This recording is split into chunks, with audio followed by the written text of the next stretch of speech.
La idea de todo esto era hacer una especie de sinfonía. ¿Se acuerdan que yo les explicaba que en música, en la historia de la música, encontramos la sinfonía como una parte importante de lo que es el conocimiento musical y la práctica y la aplicación de la música, y la sinfonía como tal se divide siempre en 4 movimientos, que si uno agarra los movimientos separados no tienen nada que ver uno con el otro, aparentemente, pero hacen todo el sentido. No sé si alguno de ustedes fue a casa después, buscó en YouTube alguna sinfonía para ver. Si uno agarra la novena de Beethoven y ve el principio, no tiene nada que ver con el final. El final es lo que conocemos como la oda a la alegría, el himno a la alegría, y el principio parece todo tenue, tenso, como triste.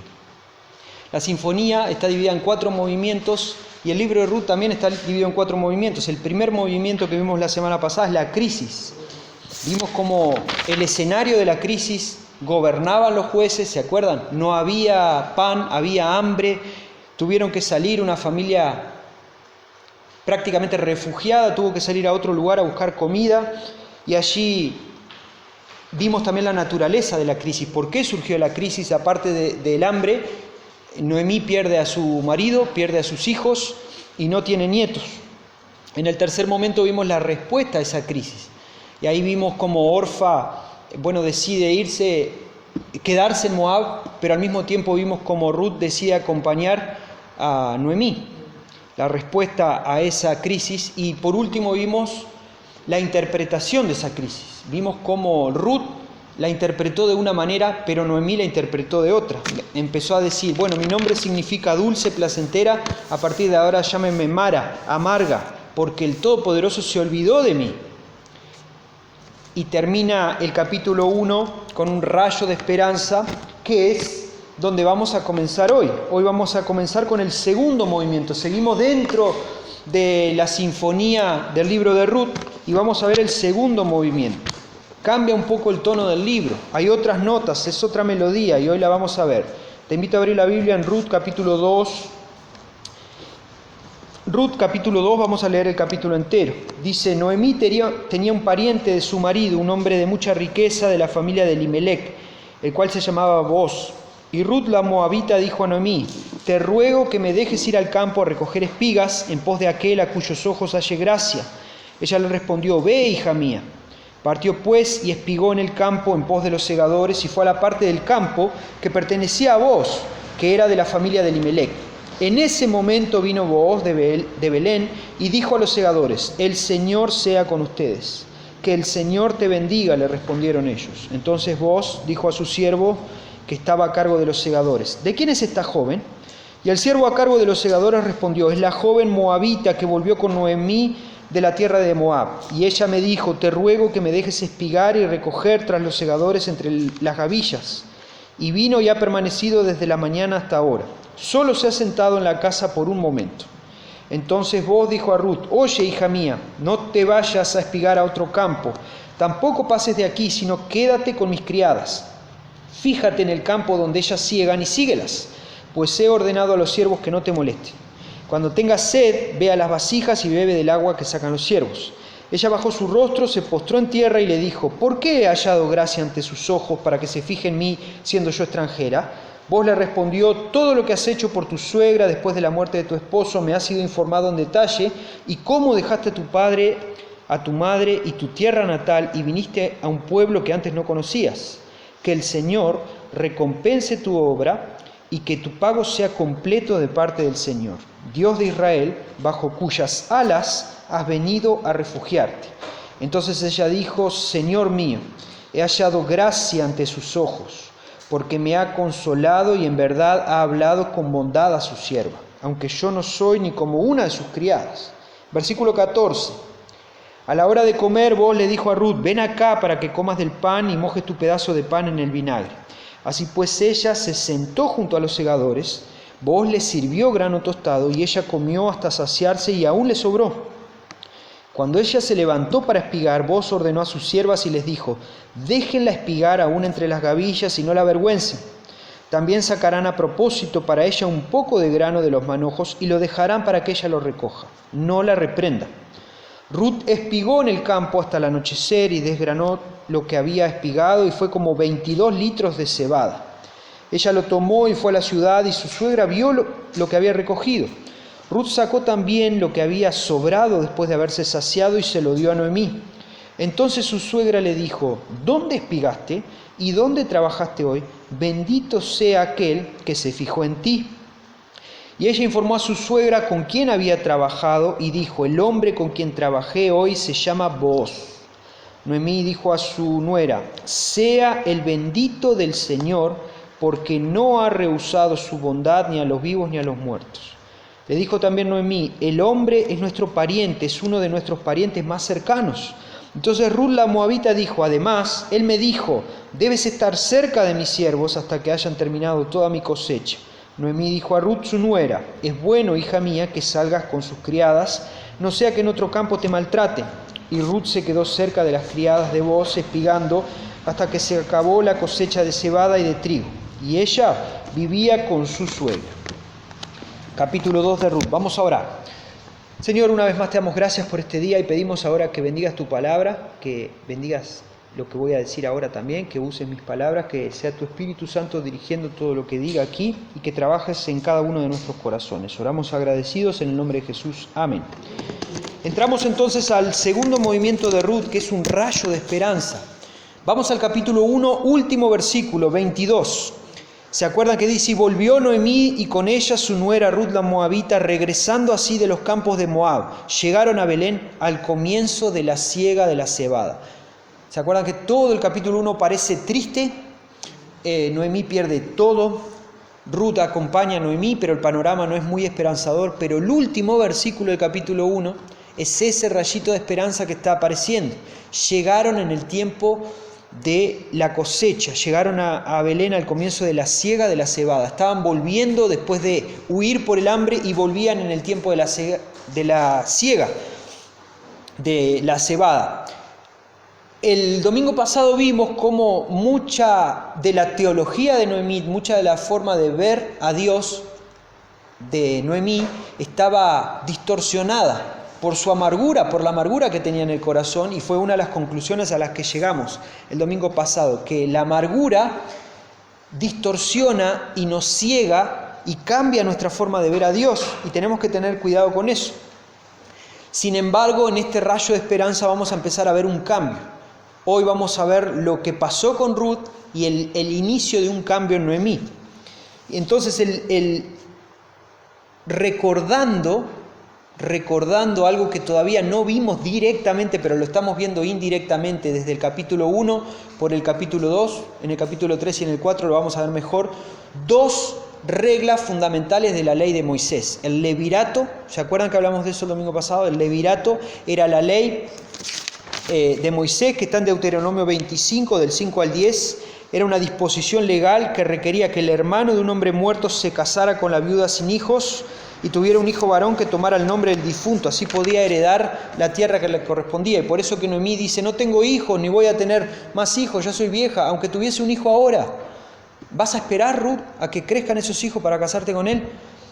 La ley del levirato seguía firme acá, entonces Ruth y Noemí estaban desamparadas. Y la otra ley que tenemos que tener en cuenta es la de la redención de la tierra. Algo enajenado, algo quitado, podía ser devuelto a la familia por medio de un pariente redentor. El pariente era el redentor, que él compraba la tierra y al hacerlo redimía a la víctima. No tenía que comprar la tierra, él lo hacía porque quería. El pariente redentor. Y acá en la historia de Ruth aparece el pariente redentor, que es Booz. Todavía no lo vimos, pero nosotros ya estamos contando anticipadamente porque sabemos la historia que Booz es el pariente redentor. Recordando a modo de introducción también que el libro de Ruth es una pieza fundamental en el puzzle de la redención, porque vamos a ver acá el ejemplo del pariente redentor que compra sin tener que hacerlo la tierra, que se casa con Ruth sin tener la obligación de hacerlo, y así redime a Ruth, a Noemí y a toda la familia. Y gracias a ese casamiento, a ese matrimonio, nace un hijo que va a ser el abuelo del rey David, y a través de ese linaje viene Jesús, el Redentor, soberano y redentor para toda la humanidad. Entonces es una pieza del puzzle de la redención que es central. Si la sacamos, perdemos algo. Y nosotros, algo que no dije el domingo pasado, porque el panorama era bastante triste en el libro, pero hoy ya empieza a ser un poquito más esperanzador, es que nosotros hacemos parte de esa historia. Nosotros somos la continuación de la historia de la redención. El Redentor vive, el Redentor murió en la cruz, el Redentor resucitó y nosotros hacemos parte de eso. Entonces, de alguna u otra manera, somos parte de la línea de tiempo de esta historia. Hay un nuevo escenario que se plantea, que está en el versículo 22 del capítulo 1, que lo dijimos recién. Volvieron en el tiempo de la cebada, en el tiempo de la siega de la cebada, y el primer versículo del capítulo 2 dice: Noemí tenía un pariente de su marido, un hombre de mucha riqueza de la familia de Elimelec, el cual se llamaba Boz. En el capítulo 1, Noemí misma dice que no tiene nadie. ¿Se acuerdan? Noemí está perdida y dice: no tengo nadie, andate para tu casa, porque yo, ¿quién me va? Soy desamparada y no sé qué, no sé cuánto. Y el capítulo 2 parece que Noemí recuerda que sí, que tiene un pariente de la familia de Elimelec, y no solo un pariente cualquiera, sino un pariente de mucha riqueza, que se llamaba Boz. Recordando también, y con esto termino la introducción, porque son detalles que los voy a repetir todos los domingos, que Ruth era moabita, venía del linaje de Lot, de la relación incestuosa de Lot con su hija, que se relata en Génesis 19:37, y a partir de ahí vienen los moabitas, y eran despreciados por el pueblo de Israel por su origen incestuoso. Y lo interesante de toda esta historia es cómo Dios elige a una moabita y nos da una lección de que los planes de Dios son soberanos, soberanía y redención, son soberanos, y el Redentor viene a través del linaje de Boz, que venía a su vez del linaje de Rahab, la prostituta, y del linaje de Ruth, la moabita. Entonces es algo que nosotros debemos tener en cuenta y recordar muchas veces. Pero bueno, vamos a ver hoy entonces el segundo movimiento, un rayo de esperanza, y cómo se divide este libro. El primer momento dentro de este libro es la iniciativa de Ruth. Ruth tiene una iniciativa espectacular que vamos a ver en el versículo 2 y 3. Y Ruth la moabita dijo a Noemí: te ruego que me dejes ir al campo a recoger espigas en pos de aquel a cuyos ojos hallé gracia. Ella le respondió: ve, hija mía. Partió pues y espigó en el campo en pos de los segadores, y fue a la parte del campo que pertenecía a Boz, que era de la familia de Elimelec. Algo interesante acá con la iniciativa es ver cómo Dios, en su soberanía, planificó, mostró y abrió un montón de caminos, o mejor dicho, un camino específico para la vida de Ruth y Noemí, sin que ellas lo supiesen todavía. Y ahora vamos a ver algunos detalles de esto. Primero, la iniciativa de Ruth. Ruth pide ir al campo. Ruth la moabita dijo a Noemí: te ruego que me dejes ir al campo a recoger espigas en pos de aquel a cuyos ojos halle gracia. Ese a cuyos ojos halle gracia en el hebreo es Gesed. ¿Se acuerdan de la palabra del domingo pasado? Gesed en el capítulo 1 se traduce como misericordia de Dios. Dios tuvo Gesed con Noemí y Ruth, y después dice que Dios tuvo Gesed con su pueblo y la hambruna cesó. Y acá es la misma palabra. Ruth va a conversar con Noemí y le dice: te ruego que me dejes ir al campo a recoger espigas en pos, atrás de aquel en cuyos ojos yo halle Gesed. Es Ruth la que tiene la iniciativa de ir a buscar esa misericordia, esa gracia. Voy a ir atrás de aquel en cuyos ojos halle gracia. ¿Y por qué es importante entender esto? Por una vieja ley también, y por una disposición hasta colocada por Dios, que vamos a ver más adelante. Pero veamos el versículo 3 que dice: partió pues y espigó en el campo en pos de los segadores. Ella iba atrás de los segadores y fue a la parte del campo que pertenecía a Boz, que era de la familia de Elimelec. Ella fue sin conocerlo y sin saber que era un pariente. ¿Y por qué esto es importante entender? Porque la disposición, si vamos a la ley de Moisés, había una ley, una regla que decía que lo que espigues, lo que coseches, lo que saques de los árboles, lo que saques del campo, juntalo. Lo que se caiga, déjalo. ¿Se acuerdan de eso? No juntes lo que se cayó, déjalo para el necesitado, para la viuda, para el extranjero, porque ellos lo necesitan. Esa era la disposición de Dios y eso era algo que el pueblo de Israel conocía. Y eso era algo que Noemí conocía y era algo que Ruth conocía. Entonces básicamente está diciendo, déjame ir al campo, Noemí, que voy a ir atrás de los segadores para ver si se le cae algo. Y voy a ir juntando. Y los campos no estaban divididos. Ella fue a recoger. ¿Y a dónde fue a recoger? Según el versículo 3. Al campo de Boz, pariente de Elimelec. Algunos dirán, leyendo esta historia, que es una linda casualidad. Sin embargo, de nuevo, ¿se acuerdan el domingo pasado que hablamos de que Dios es el personaje principal de esta historia? Invisible, no aparece acá algo que diga, y Dios le dijo a Ruth que vaya. No, Dios está controlando el proceso de esta historia. No, Ruth y Noemí necesitaban Gesed, necesitaban de ese amor leal, de esa misericordia, y Dios lo estaba mostrando. Noemí todavía estaba amargada, Ruth todavía estaba pasando necesidad, probablemente estuviesen pasando hambre todavía.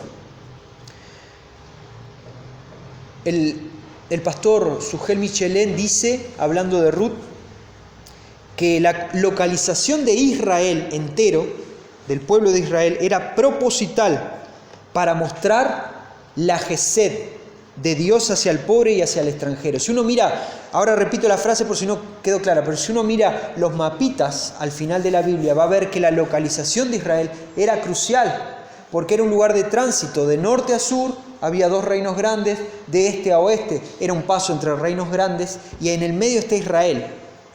Y el pastor Sugel Michelén dice que, en una de sus predicaciones sobre Ruth también, él dice que esa localización era proposital. O sea, Dios en su soberanía colocó a Israel donde lo colocó y dejó la ley de que no junten lo que cae, porque la gente pasaba por ahí. Y era una más, en la que Dios demostraba su Gesed. ¿Con el pueblo de Israel? Sí, pero ¿con quién más? Con los extranjeros, con el pobre, con la viuda, con el desamparado. Porque era una ley. Y estoy seguro que los que pasaban por ahí conocían esa ley. Si fuesen los tiempos modernos y el pueblo de Israel, el pueblo de Dios fuese Argentina, y nosotros estamos acá pasando hambruna, y los chilenos están pasando hambruna, nosotros sabríamos que el Dios de ellos permite que vayamos a juntar esas cosas. E cruzaríamos el charco, iríamos al otro lado a juntar, a espigar, a ir en pos de los segadores. ¿Y cuántos de nosotros conoceríamos la misericordia de ese Dios estando ahí? Yo acá tenía a mi Dios, pero acá pasó hambre. Yo fui allá al Dios de ellos y me dejaron recoger espigas. Porque querían, no, porque su Dios lo pide. Entonces no es solo se fueron cayendo, no, era una disposición de parte de Dios con la que Dios también mostraba su gesed, su misericordia, su amor leal, su gracia a todos.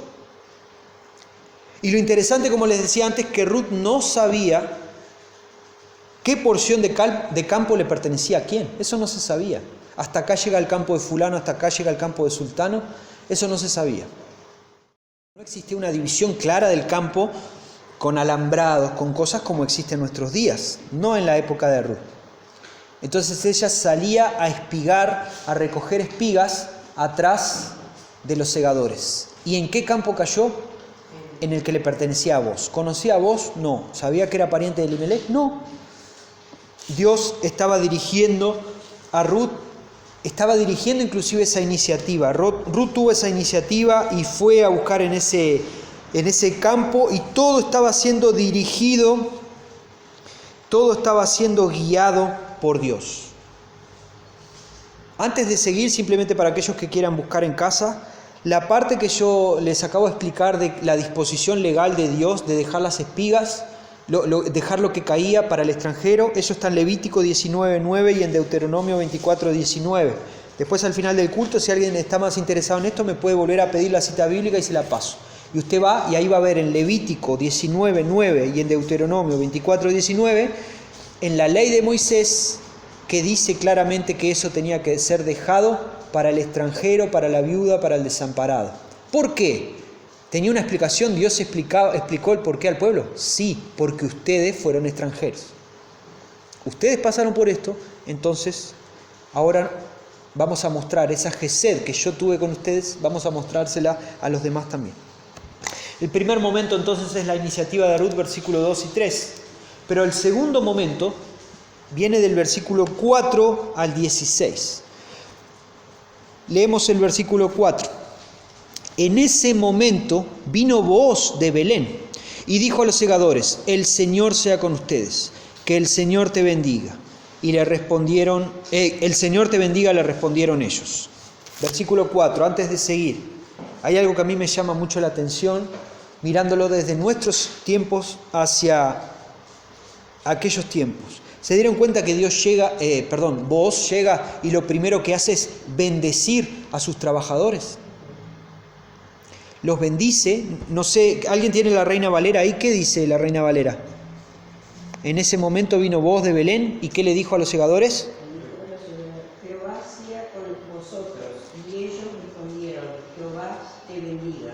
Jehová sea con vosotros, el Señor sea con ustedes. Tengo yo en mi versión. Exactamente, es una bendición de parte del jefe, del dueño, del que tenía más. El rico era Booz, pariente de Elimelec, los otros eran trabajadores. Sin embargo, en el pueblo de Dios, la Gesed que se recibía de parte de Dios, ese amor leal, esa misericordia, también era necesario que la tuviesen unos con los otros. Y no importaba el tipo de trabajo que tuvieses. Y Booz lo primero que hace es llegar y bendecir a sus trabajadores. ¿Y qué hacen los trabajadores? Lo bendicen a él. Y Booz le dice: pará, yo soy la autoridad, yo te bendigo. No dice absolutamente nada de eso. Era una relación de hermanos donde Booz dice que el Señor les bendiga y ellos le respondieron: que el Señor te bendiga también. No es el asunto del que vamos a hablar hoy, pero qué importante es eso. Pensar cuántas veces nosotros nos colocamos en lugares y en posiciones a las que no somos llamados a colocarnos. El llamado que tenemos bíblico es a mostrar la Gesed, la misericordia de Dios, con el que sea, con el extranjero, con la viuda, con el empleado, con el jefe, con el que sea. Vieron que acá la historia, la novela de Ruth nos muestra que había Gesed por todos lados. Por eso que es tan difícil ver a Noemí diciendo: llámenme Mara, Dios me abandonó, se olvidó de mí, ya no me muestra su misericordia. Y mirándolo desde acá uno dice: la misericordia de Dios aparece por todos lados. Noemí todavía no lo podía ver. Entonces Booz bendice a sus siervos y en el versículo 5 dice que Booz dijo a su siervo que estaba a cargo de los segadores: ¿de quién es esta joven? ¿Qué es lo que hace Booz? Se fija en Ruth y le pregunta al jefe de sus trabajadores. Voy a usar la palabra capataz, ¿no? No sé si se llamaba así, pero todos me entienden cuando digo capataz, ¿no? Le pregunta al capataz ahí de los muchachos: ¿quién es esa joven?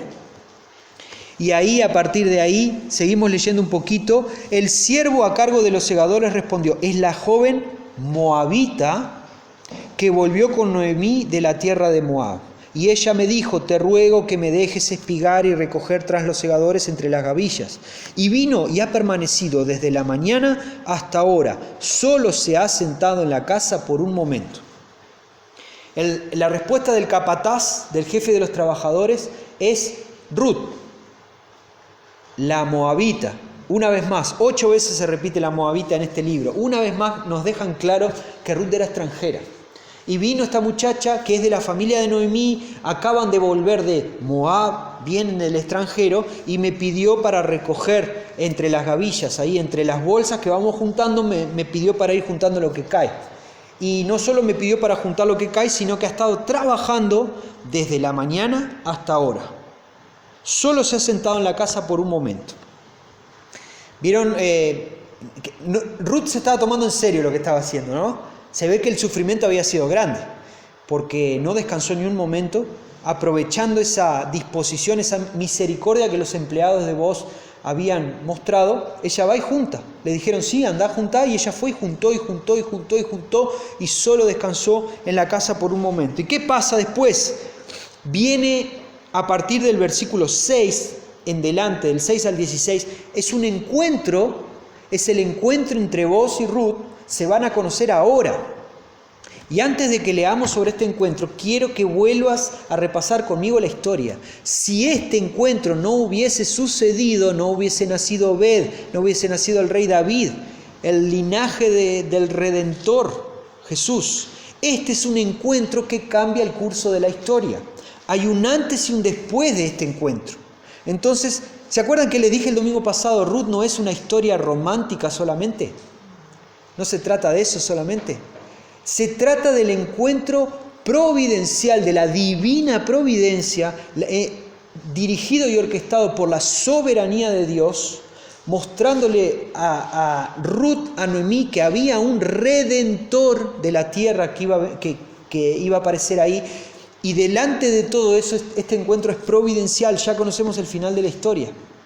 Tuvieron un hijo más adelante. Vamos a llegar a eso. Pero este encuentro, a partir del versículo 6, cambia la historia del mundo y era originado, era generado, era propiciado por Dios. Versículo 8, estaba diciendo 6. Versículo 8. Entonces Booz dijo a Ruth: oye, hija mía, no vayas a espigar a otro campo, tampoco pases de aquí, sino quédate con mis criadas. Para él era una más. Se acababa de enterar de que era parienta. Se acababa de enterar que era la que venía con Noemí. ¿Y qué dijo? ¿Cuál fue su reacción? Lo primero que dice, no dejemos pasar las palabras, le dice, hija mía. Demuestra un cariño, una comprensión, un acercamiento a Ruth que no era necesario. No solo no era necesario, sino que no era nada común. Con una moabita, por más pariente que sea, es la moabita. Y Booz le dice, hija mía. Hay una cercanía. Empezamos a ver un poco el carácter de Booz. Se ve la gracia de Booz, se ve la bondad de Booz. Y le dice, no te vayas a otro campo. Recuerden, Ruth salió sin saber a qué campo iba. Iba a espigar por ahí, espigó en el campo de Booz y ahora probablemente se iba a otro campo. Y Booz le dice, no te vayas a otro campo. Quédate con mis criadas. Fíjate en el campo donde ellas ciegan, mis criadas, síguelas, porque ordené a los siervos que no te molesten. No solo le dice hija mía, sino que va un poco más, su bondad se va mostrando un poco más, la gracia de Booz se va mostrando un poco más y le va diciendo, quédate con mis criadas, le ordené a todos mis empleados que nadie te moleste. Cuando tengas sed, ve a las vasijas y bebe del agua que sacan los siervos. Esa agua que toman mis empleados, tenés permiso para tomarla. Y ella bajó su rostro a tierra y le dijo, ¿por qué he hallado gracia ante sus ojos para que se fije en mí siendo yo extranjera? Esa palabra gracia, ¿cuál es? Gesed. Ella había salido a hablar con Noemí y le dijo, te ruego que me dejes a ir al campo a ver si hallo Gesed. Y acá aparece Booz y le dice, vení, hija mía, toma agua con mis empleados, anda con ellos, recoge con ellos, nadie te va a molestar. ¿Y cuál es la respuesta de Noemí? ¿Por qué hallé Gesed? ¿Por qué hallé gracia delante de sus ojos? ¿Ustedes no se preguntan lo mismo? Yo me pregunto lo mismo. ¿Por qué? ¿De dónde salió? Vos, no te conozco, no sé quién sos. ¿Por qué hallé gracia delante de tus ojos? Y la respuesta sigue un poquito más adelante, versículo 11. Vos le respondió, todo lo que has hecho por tu suegra después de la muerte de tu esposo me ha sido informado en detalle, y cómo dejaste a tu madre y tu tierra natal y viniste a un pueblo que antes no conocías. Que el Señor recompense tu obra y que tu pago sea completo de parte del Señor, Dios de Israel, bajo cuyas alas has venido a refugiarte. Ahí vemos por qué. ¿No lo ven claro? Yo sí lo veo. Se los voy a compartir. ¿Por qué he hallado Gesed delante de tus ojos vos? No te conozco. ¿Por qué he hallado gracia, misericordia? Porque vos era un instrumento para mostrar la bondad de Dios. Vos le dice, conozco tu historia, sé todo lo que te pasó, conozco todo lo que has hecho por tu suegra y sé que has venido a refugiarte bajo las alas del Todopoderoso.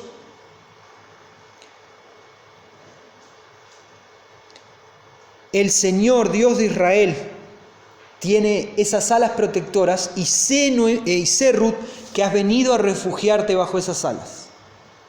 Vos sabías lo que estaba pasando con Ruth y él tenía la decisión, él tenía la opción de decir que se vaya, ya recogió bastante, ya fuimos bondadosos lo suficiente. Él hasta podría ver a otros extranjeros y decir, la moabita se está llevando todo, dejemos a otros extranjeros que recojan en nuestra tierra. Sin embargo, no se trataba solo de una cuestión de hambre, Vos sabías que había un problema de hambre, pero que también había un problema de pérdida, de dolor, de amargura, de un montón de cosas que habían pasado en la vida de Ruth y en la vida de Noemí. Vos conocías la ley, vos sabías que ella estaba liberada de su compromiso con Noemí, que ella se podía haber ido como Orfa se fue.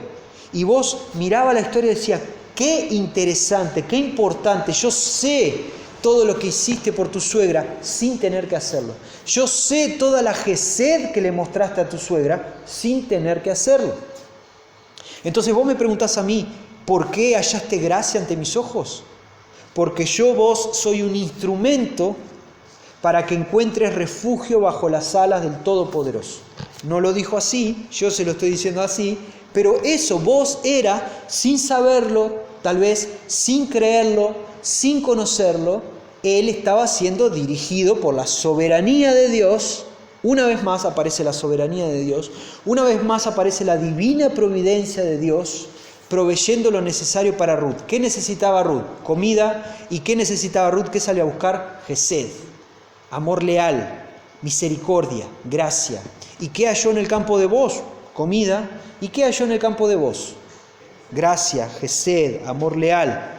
Halló refugio bajo las alas del Todopoderoso.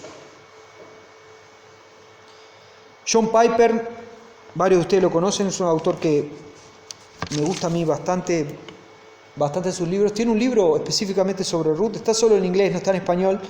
Yo intenté traducir la frase más o menos. El libro se llama Ruth bajo las alas de Dios. ¿De dónde saca el título? De este versículo.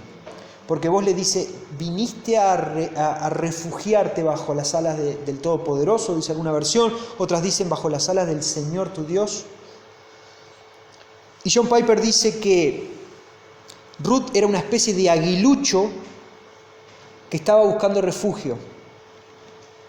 Y no alguien buscando remuneración, porque la palabra remuneración lleva confusión. En la Reina Valera dice remuneración, ¿no? La versión que tengo yo dice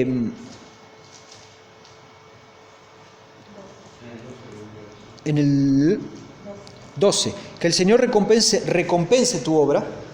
¿Sí? En otras versiones dice que el Señor te dé remuneración, y eso puede ser mal interpretado muchas veces como alguien que estaba buscando estaba haciendo un reclamo a Dios, o estaba buscando algo merecido, como si Ruth saliese a buscar lo que ella merecía, lo que ella se había ganado.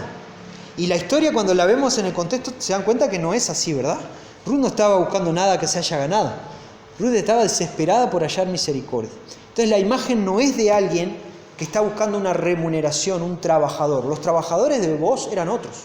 Ella no estaba buscando una remuneración. Ella estaba buscando refugio. Yo te pregunto, yo me anoté acá una pregunta que me hice a mí mismo y se las pregunto a ustedes. ¿Dios le debía algo a Ruth? La respuesta es no. Dios no le debía nada a Ruth ni no le debía nada a Noemí. Dios estaba mostrando gesed con Noemí. ¿Por qué? Porque Él lo había prometido. Él había prometido en toda la ley de Moisés, Él había prometido bendecir a todo el que busca refugio en Él. Dios lo había prometido, y en los salmos, yo elegí algunos salmos para compartir con ustedes acá, vemos como el buscar refugio en las alas de Dios es abierto para todo aquel que lo necesita. Buscar refugio en las alas de Dios no era solo para los israelitas. Ruth era moabita, y Bos le dice, qué bueno que viniste a buscar refugio en las alas del Dios Todopoderoso. ¿Se dan cuenta cómo nuestros prejuicios un montón de veces, con nuestros prejuicios podemos estar negando el refugio bajo las alas del Dios Todopoderoso, la gesed de Dios con las personas? No, esto es solo para los israelitas. No, el refugio de Dios es solo para nosotros que creemos en Él y que estamos bautizados. No, el refugio de Dios es solo para los bautistas. Absurdo. Ruth era moabita buscando misericordia, y Bos le da de esa gracia, esa misericordia que ella necesitaba, y ella le pregunta, ¿por qué la encontré si no la merezco?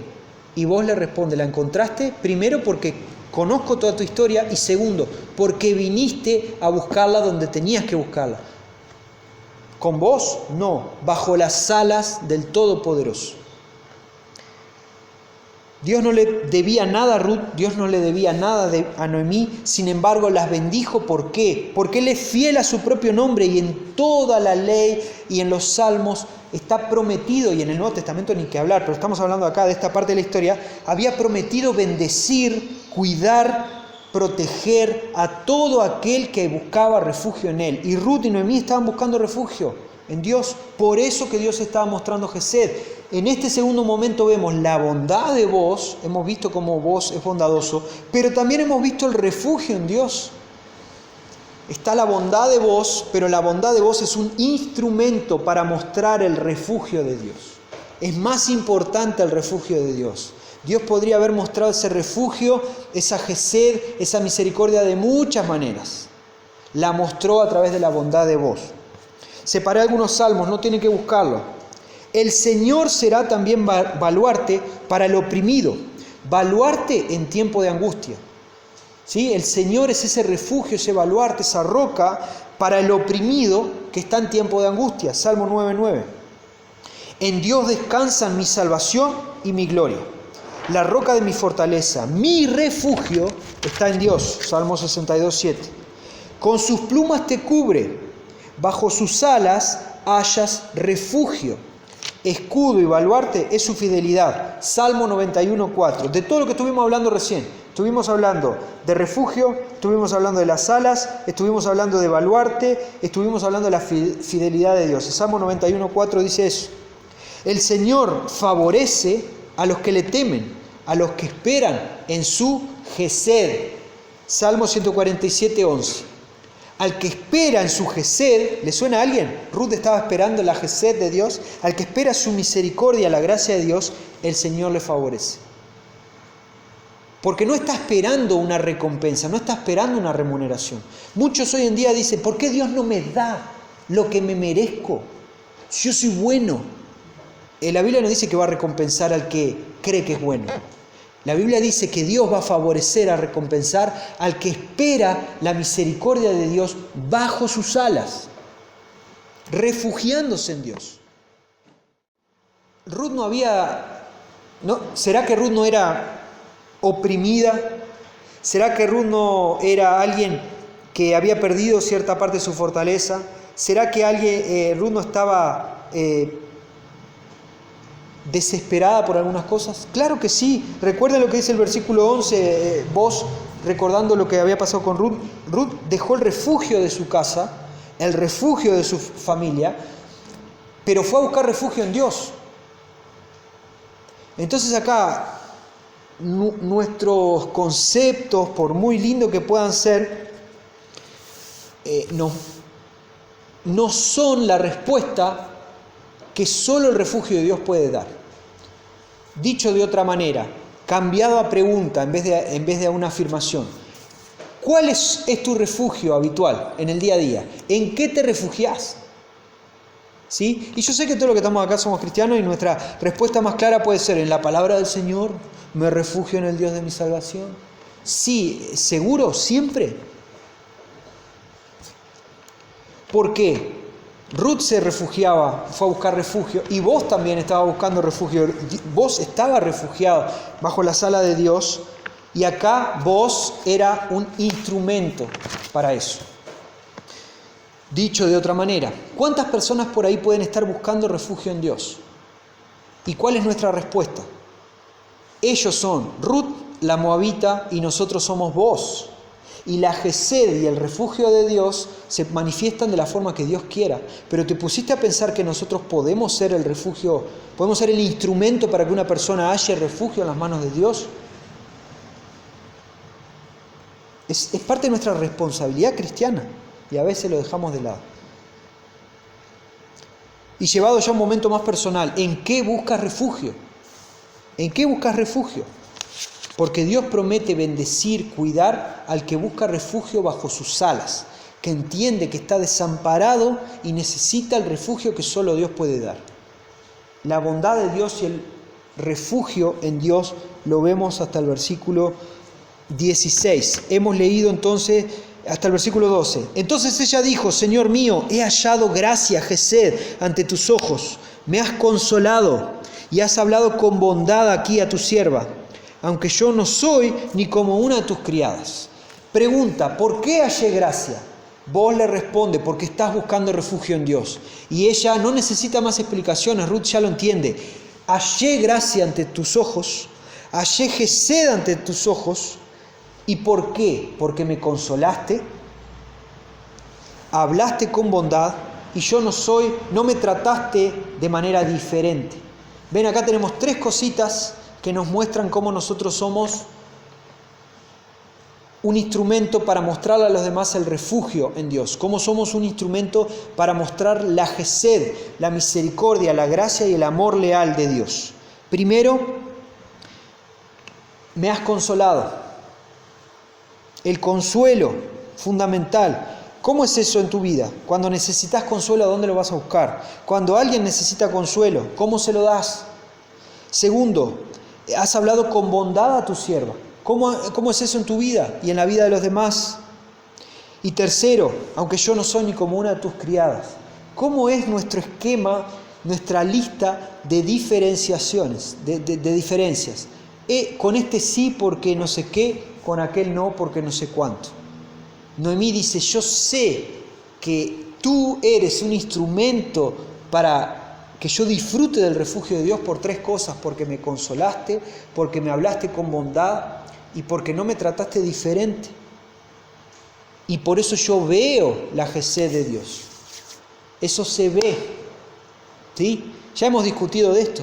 Esther y yo hemos trabajado en algunas iglesias, en una iglesia en Brasil en la que trabajamos, se hablaba de la gesed de Dios, se hablaba de la misericordia de Dios, se hablaba del amor leal a Dios, se hablaba del cuidado de Dios con todos, pero cuando las papas quemaban, la iglesia estaba en un barrio peligroso, violento, pérdidas todos los días moría alguien por situaciones violentas y la iglesia daba la vuelta, le daba la espalda a la gente que estaba pasando mal. El discurso era todo de gesed. Pero Ruth acá le está diciendo a vos, yo sé que esto es gesed de verdad, yo sé que esto es un refugio verdadero, que no es falso, y lo sé por 3 cosas. Porque hallé consuelo, porque hallé palabras bondadosas y cuidadosas, y porque no hay diferencia no mostraste diferencia para conmigo, a pesar de que soy extranjera. Entonces, hermano, hermana, cuando hables de gesed, disfrútala, porque Dios muestra su gesed contigo y conmigo, pero ten en cuenta que vos y yo también somos instrumentos para mostrar la gesed de Dios a otras personas. Y por último, no terminé de leerlo porque ahora viene otra parte más, versículo 14, que es muy interesante. A la hora de comer, vos le dijo a Ruth, ven para acá para que comas el pan y mojes tu pedazo de pan en el vinagre. Así pues ella se sentó junto a los segadores. Vos le sirvió grano tostado y ella comió hasta saciarse y aún le sobró. Cuando ella se levantó para espigar, vos ordenó a sus siervos y les dijo, déjenla espigar aún entre las gavillas y no la avergüencen. También sacarán a propósito para ella un poco de grano de los manojos y lo dejarán para que ella lo recoja. No la reprendan. Ya había visto el refugio de Dios, Ruth. Ya había visto la gesed de Dios. Ya había visto la bondad de vos. Pero ¿qué hace vos? La invita a comer junto a sus siervos. ¿Y qué dice? Hay un detalle muy importante acá cuando arranca. A ver si alguien se da cuenta. Mientras me tomo un sorbo de agua, piénsenlo. A ver, ¿qué dice? De interesante. Que a la hora de comer, vos le dijo a Ruth, ven para acá para que comas tu pan, mojes tu pedazo de pan en vinagre. ¿Y qué pasó? Le sirvió comida. Excelente, gracias Diego. Vos le sirvió comida a Ruth. De nuevo, olvídense de la historia romántica. ¡Ay, qué romántico! No se trata de romanticismo. Se trata de nuevo, una vez más, el jefe, el dueño, el redentor, el pariente redentor, el que va a venir a redimir a Ruth y a Noemí, más adelante en la historia lo vamos a ver, estaba mostrando una vez más un acto de servicio. No solo había mostrado su gesed de una manera específica, sino que le había dado pan.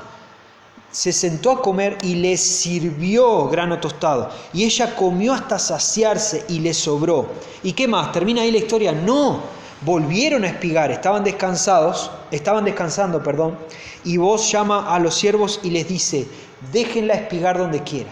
No solo en el campo, entre las gavillas, allí donde dejamos las bolsas, que también hay cositas que se caen, déjenla que pase por ahí, no la reprendan, no la avergüencen. No le digan, mirá vos la que no tenés para comer. Y no solo eso, sino que a propósito agarren de lo que ya recogimos y suéltenlo, como quien no quiere la cosa. La gesed de Dios seguía, era como una levadura que seguía creciendo y como que no tenía control. Ruth ya estaba satisfecha, parece, con la gesed de Dios. Hallé gracia en los ojos de Dios, gracias a ti, vos, gracias por tu bondad. Y vos sigue mostrando eso, sigue mostrando. No le dice, bueno, ya recogiste bastante. No, vení a comer, te sirvo. Mojá tu pan en vinagre, te doy grano tostado. Seguí recogiendo, nadie te va a avergonzar. Muchachos, suéltenle ahí algunas espigas para que ella recoja, no la avergüencen. Déjela que camine, que ande por donde quiera. Vemos entonces el refugio de Dios de una manera práctica. ¿Ustedes creen, pasando línea acá, que Ruth encontró esa gesed que había salido a buscar? La encontró. ¿Encontró el refugio en Dios? Sí, lo encontró. ¿El instrumento cuál fue? Vos. Ese fue el instrumento. Pero no nos olvidemos de esto. El bueno no era vos por ser bueno. El refugio no era vos. El soberano no era vos. Era Dios. Es Dios. El instrumento que usó Dios fue vos. Y el tercer y último momento, los resultados en la vida de Noemí. Hasta ahora estuvimos hablando de Ruth, la iniciativa que tuvo, estuvimos viendo cómo Ruth encuentra refugio, gesed en vos, en Dios, a través de vos como instrumento, pero ahora Ruth vuelve. Vos sale de escena, Ruth vuelve y conversa con Noemí. Y acá hubo resultados en la vida de Noemí que empezamos a ver y trabajar. Ruth despigó en el campo hasta el anochecer y desgranó lo que había espigado y fue como 22 litros de cebada. Juntó bastante. Ella lo tomó y fue a la ciudad y su suegra vio lo que había recogido.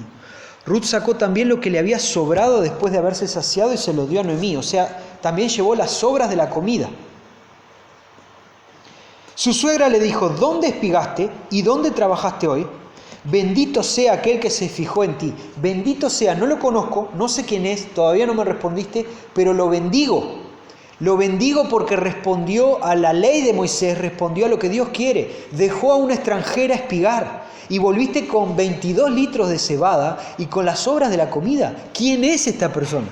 Por mucha esperanza que podía haber tenido Noemí, y ya vimos que ella estaba amargada de corazón, por mucha esperanza, nunca se hubiese imaginado que Ruth iba a volver con todo esto. Y ella informó a su suegra con quien había trabajado y dijo, el hombre con quien trabajé hoy se llama Booz. Versículo 20. Noemí dijo a su nuera, sea él bendito del Señor, porque no ha rehusado su bondad ni a los vivos ni a los muertos. Dios no rehusó su bondad. Le dijo también Noemí, el hombre es nuestro pariente, es uno de nuestros parientes más cercanos. Ahí Noemí le cuenta a Ruth, mirá, con quien estuviste espigando es nuestro pariente. Ruth no lo sabía. Entonces Ruth la moabita dijo, además, él me dijo, debes estar cerca de mis siervos hasta que haya terminado toda mi cosecha.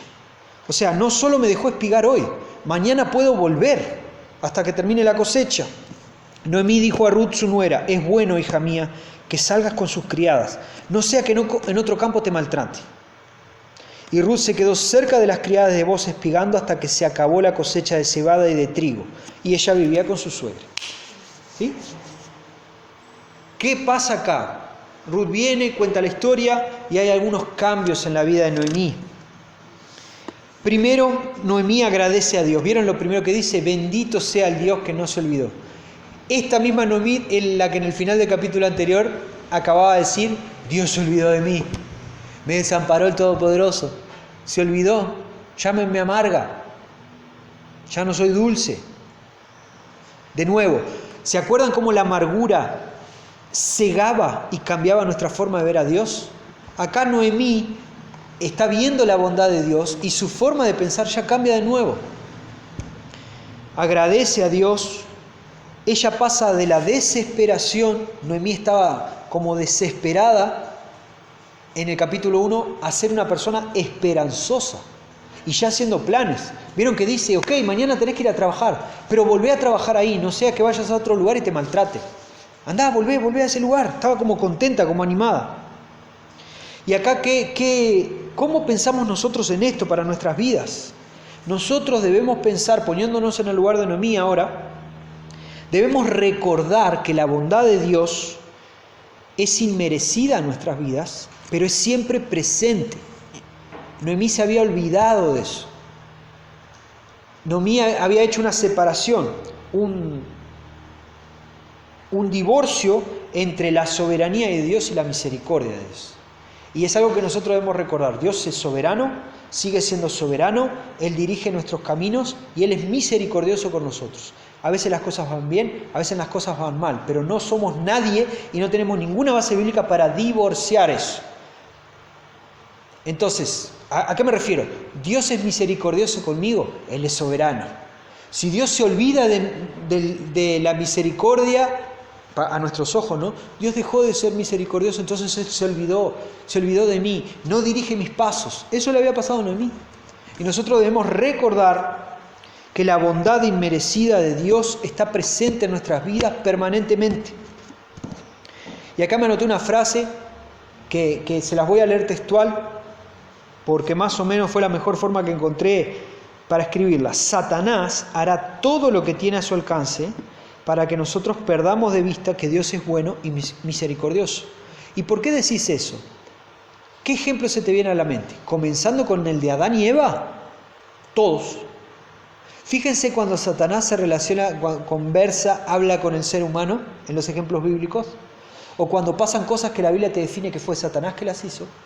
Casi siempre o siempre, voy a decir casi siempre porque no leí todos los ejemplos que podría haber buscado, pero sí en todos los que busqué, Satanás lo que hace es tentarnos para que nosotros perdamos de vista que Dios es bueno, bondad de Dios, misericordioso, misericordia de Dios y soberano. Todo en el mismo paquete. Empieza a negociar. Así que Dios te dijo que era bueno. Sí, Dios te dijo que era soberano, que controlaba todo. Sí, pero ¿está controlando esto que hacemos nosotros? ¿Qué te dijo del árbol? Ya está. Divorciamos, empezamos a divorciar soberanía de Dios con misericordia de Dios, con bondad de Dios, con obediencia a Dios. Empezamos a separar nosotros porque queremos y en este caso tentados por Satanás. Entonces cuando hablamos de Satanás, mucha gente piensa, no, pero eso, el cristiano no, y no sé qué, no sé cuánto, y pensamos en cosas terribles y trágicas y feas. No seamos tan ingenuos. Satanás trabaja de otras maneras también. Y en la Biblia lo que vemos es que de las primeras cosas, de las más antiguas con las que el diablo trabaja, es hacernos olvidar, hacernos perder de vista la soberanía, la misericordia y la bondad de Dios. El día que vos te empezás a olvidar de eso, ya no estás refugiado en Dios, estás refugiado en vos mismo. Cuidado con eso. Y acá aparece entonces, viendo ya el final del capítulo 2, se dan cuenta, olfatean cómo la teología de Noemí se acomodó de nuevo, ¿no? La forma de ver a Dios se reacomodó, volvió a las líneas. Lo primero que hace cuando la ve venir con todas las bolsas no es darle un abrazo a Ruth, no es preguntar dónde lo consiguió, es bendito sea Dios. Es lo primero que hace Noemí, es mirar a Dios y recordar de dónde viene. ¿Qué fue lo que originó este cambio en Noemí? ¿Qué les parece a ustedes? ¿Saben? ¿Se imaginan alguna cosa? Yo les voy a dar una respuesta y piénsenla después en casa. Ya estamos finalizando, no tenemos mucho tiempo, pero ¿qué fue lo que originó el cambio en Noemí? De pasar de amarga a dulce de nuevo, de pasar de reclamar de Dios que se había olvidado de ella, a ver la soberanía de Dios, la misericordia de Dios de nuevo. ¿Qué fue? Ver la provisión de Dios a través de ¿quién? De un redentor. Noemí vio la provisión de Dios, la divina providencia de Dios, que no era como no era como en los tiempos más antiguos a ella, que venía a través del maná, no bajó nada del cielo, no era a través de un vecino, no vino ningún vecino, era a través del pariente redentor. Entonces la provisión de Dios vino específicamente a través del pariente redentor. Y esta es una historia pequeñita así, pero que si le ponemos la lupa, es la historia así de grande de Jesús como redentor. Jesús viene en respuesta también a nuestra necesidad espiritual. Entonces nosotros vemos la provisión de Dios para nuestras vidas a través del Redentor que llega. En el Antiguo Testamento necesitamos a alguien que venga y nos quite de esta vida de sacrificios todos los días, diarios. Dios, acuérdate de nosotros, provee un sacrificio único. El sacrificio viene a través de ¿quién? Del Redentor. Es lo que pasa acá. La provisión de Dios se ve a través del pariente Redentor. Y en nuestras vidas la provisión de Dios se ve gracias al Redentor, a Cristo. Noemí entendía la soberanía de Dios, pero no entendía por completo su misericordia. Eso aparece muy claro en el capítulo 1. Repito, entendía la bondad de Dios, pero no tan claro su misericordia. Y como les dije hace un rato, y con esto finalizo, la soberanía de Dios no está divorciada de su misericordia. Siempre obra Dios para nuestro bien y para su gloria. ¿Eso a veces significa que vamos a pasar momentos difíciles? Sí. ¿Vamos a pasar momentos complicados? También. Pero no niega esto, y lo vuelvo a repetir, la soberanía de Dios no está divorciada de su misericordia, siempre obra para nuestro bien, siempre obra para su propia gloria. Entonces tu teología, mi teología, al igual que la de Noemí, se alinea, vuelve a los carriles cuando nosotros vemos a través de los ojos del Redentor y no a través de nuestros propios ojos, ni los ojos del pastor fulano, ni los ojos de un video que vi en YouTube, ni los ojos de mi historia y lo que yo viví. No, esa teología está desalineada. Tu forma de ver a Dios, mi forma de ver a Dios necesita ser encaminada a través del Redentor. Lo mismo que hizo Noemí, volvió a ver quién era Dios cuando vio su providencia a través de un pariente Redentor. Capítulo 2 de Ruth, capítulo 3 de Ruth, vamos a seguir estudiando la soberanía y la redención de Dios en nuestras vidas. Vamos a orar.